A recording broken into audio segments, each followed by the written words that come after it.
Okay, before I start showing you how to make one of these maps, I'm going to do a quick recap on the different types of visualization methods that I kind of showed you in class last time we were together.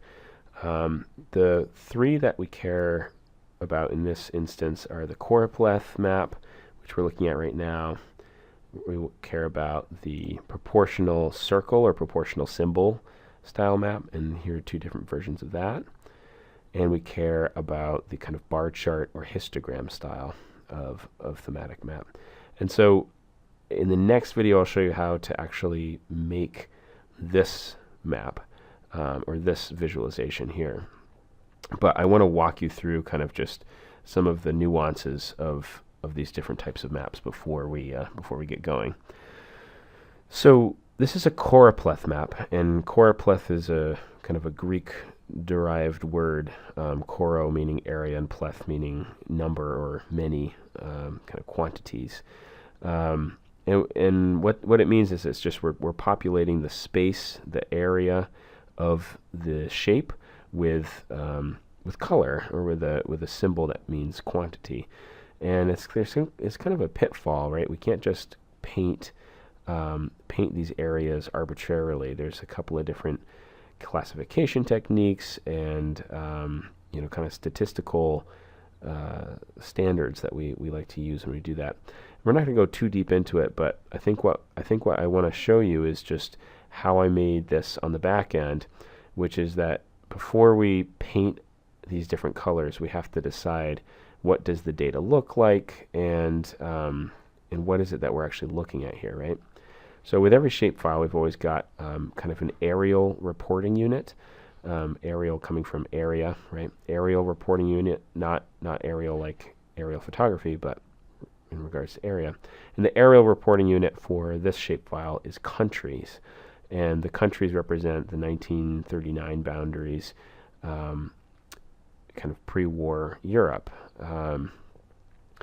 And attached to those aerial units, we have put in population data that is kind of an estimate of the total population for each country and an estimate of the Jewish population for each country.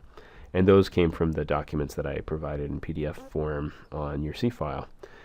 These data, though, the best way to get to know them is actually through the attribute table, right? We don't want to just start throwing color around. It's better to just see the data as for what it is, kind of raw. So I'm going to just go ahead and kind of open up that table, and we'll take a peek at it.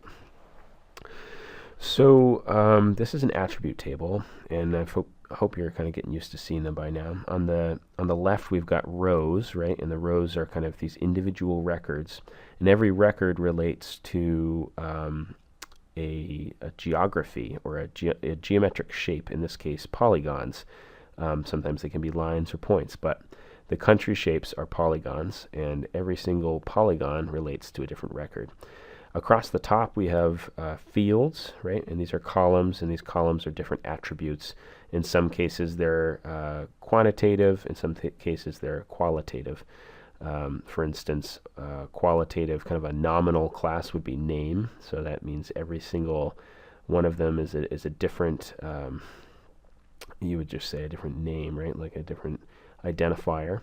The foreign powers, you could either call that nominal or ordinal. There's different kind of orders to the categorization that they have. They're either belligerent, neutral, allies, or somewhere in between. We've got another nominal class, which is head of state, and that's just telling us, yep, okay, King Christian X, that's the head of state for Iceland, and so on. But what's important here is that we've actually added quantitative data. I joined this information to the shapefile in the form of these kind of JP30s, TP30s, JP50, TP50, gain and loss. And these new attributes that I added are quantitative, right? They represent population values. And so JP30 is kind of the best estimation we can find for the Jewish population circa 1930, the whole decade, and that's why I put the 30s instead of 30. Because the range of values that I found were everywhere from 1930 to 1939, so it's kind of a very coarse snapshot. Total population 30s is the same, except instead of Jewish population, it's the total population for the whole country. JP50 is specifically for the year 1950, and that's the Jewish population at that time. And then TP50 is the total population at that time. And it should be noted that if you kind of start looking through this data with a finer tooth comb and you go into the original data set, you'll find that the country boundaries aren't consistent, right? The countries in 1950 have very different borders than they do in 1930. So the USSR, for instance, gains a whole bunch of territory, and the Baltic states, among others, kind of join that. And so whenever you see a null value, which a null value is not zero, it doesn't mean nothing, it just means there's no data. So if you see any empty cells that are null values, they should be kind of warning flags to you that something has changed in the data set. So for Choropleth, it's dangerous to just use a raw count, right? You don't want to just, let's say, take the JP30s and just say, what is the raw number of Jewish people in each country? Because countries with higher populations are probably more likely to have, in general, more of any given demographic. So what we want to do is we want to normalize it, and by normalizing that, we're saying, okay, give us the total percentage of the population that is Jewish, and maybe that's a better way. So that's actually what I did for this layer. I took the JP30s, divided by the total population, and multiplied by 100, and I rounded it to 2 decimal places to get my kind of percentages for each of the areas for Jewish population. So we normalize by percent, and we get this kind of funny map here, which it does a good job of showing us that, okay, it looks like there's a much higher than would be typical percentage of the population in Poland and kind of the southern Baltic states of kind of a Jewish population. And so it's nice in general because it's very simple, and we know that we're looking at percentages here if we had our proper legend and everything. But the one thing this doesn't give us is quantity, right? So we don't want to do raw quantity with Choropleth, but Choropleth, we can look at the ratio and it's fine, but it's still a limited view because we don't get any sense of the quantity, which is not great. So how could we represent quantity in a way that's kind of more honest than just painting these different, if we did the raw quantity, we could just paint these different countries darker or lighter colors based on the raw quantity. The better way to do that is to use a proportional circle. So I'm going to go back and forth between these two maps a couple of times so you can see the difference here, right? So clearly Poland also has, in terms of all of the European Jewish population, has a large quantity of Jewish people living there. But check out the UK over here, right? Look at this quantity of the Jewish population in Europe versus the southern Baltic states, right? So I'm going to go back to the original one, and you can see, oh wow, okay, the UK has 0.65% of the population is Jewish, which seems, oh well, that's really small. Whereas these kind of southern Baltic states are almost 4, 5, 6% of the population is Jewish.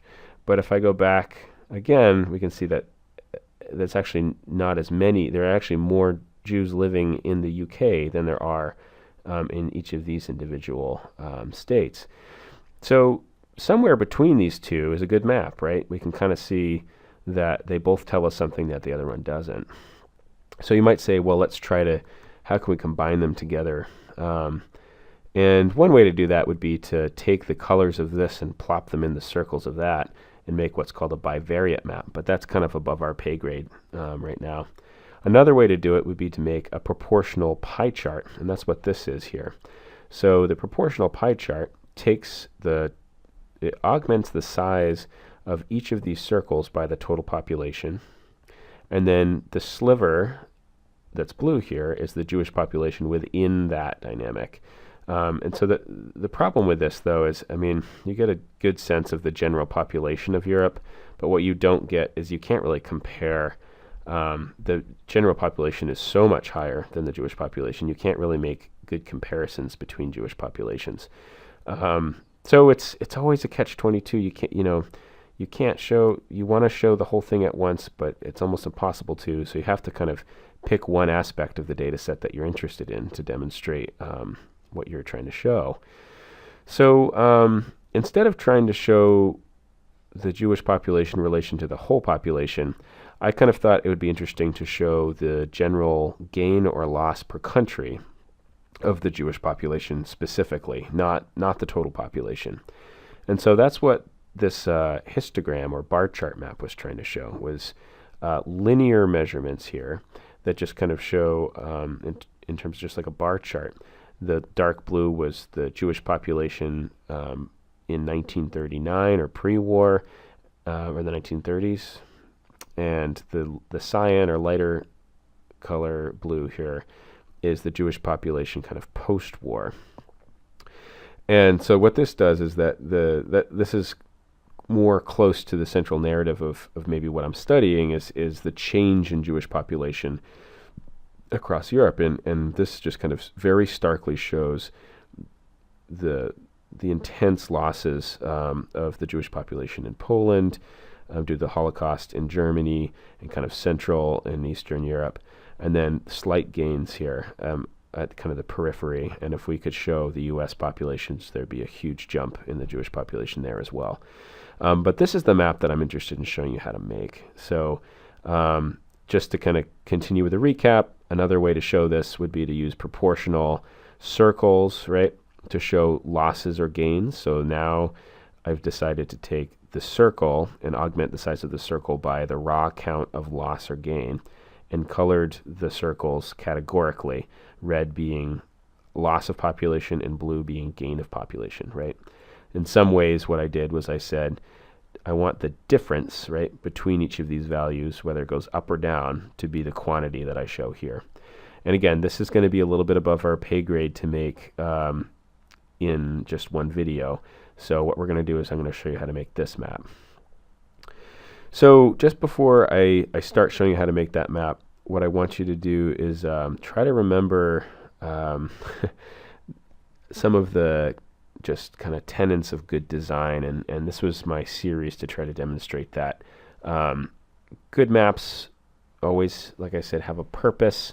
They have visual hierarchy and clarity, and they don't have a lot of clutter. And so even though we like the hillshade, I was trying to demonstrate in class that if you get rid of that, it starts to clear it up a bit. And if you turn down the noise or the high contrast, we want to build contrast space so that the things that don't matter, not that the ocean doesn't matter, but it's a reference feature. It's not central to the narrative of the map. We can get rid of the cities and the ocean, and it kind of sits in the background more. And now the circles are what we see, and that's interesting.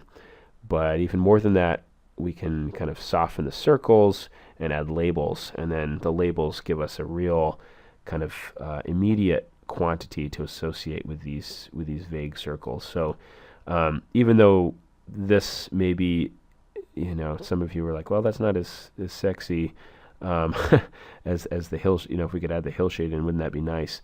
If you're clever, you can add more information to thematic maps, but in general, your thematic map is thematic for a reason, right? It's a theme. You're trying to demonstrate one theme about the landscape. Your job isn't to show everything, it's to show one thing really well if you can.